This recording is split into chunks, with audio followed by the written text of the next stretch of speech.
NATO has condemned the Russian incursion in the Ukraine, but in Moscow, thousands rallied in support of their government's actions. CCTV's Daria Bondarchuk is live in Moscow. Daria, tell us more about NATO's reaction. Well, NATO did condemn and express grave concern over the decision of the Russian parliament to permit for Russian forces to be placed in Ukraine. And let's hear what the NATO's General Secretary had to say about this. We call on Russia to de-escalate tensions.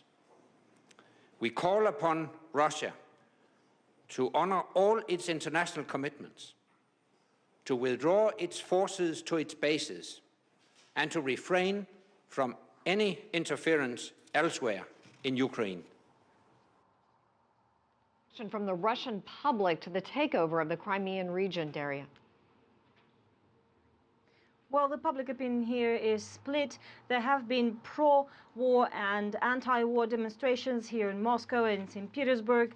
Some hundreds of people, anti-war protesters, gathered outside the Ministry of Defense today, but that protest was dispersed because it was not sanctioned, and over some 50 people were detained by police. On the other hand, thousands protested in support of the Russian troops being able to move into Crimea to protect Russian citizens living there, Russian-speaking population, and of course the military base, the facilities, and the servicemen there. So Russian public opinion is split, although people do not generally speak in favor of direct military intervention. They see this as a procedure, as a way to protect Russian citizens. There are plenty living there in Crimea. Now, we do know from statements from Russian Prime Minister Dmitry Medvedev, he put a Facebook post saying that while of course the political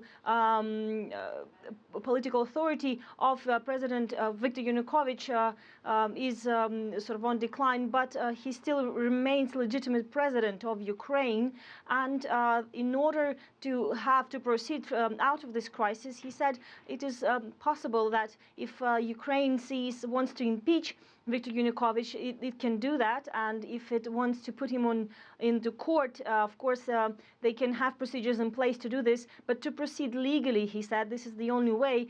Everything else that's happening outside the legal framework, he said, is basically a military coup, it's a takeover, and it's illegal. Daria Bondarchuk reporting live from Moscow. Thank you.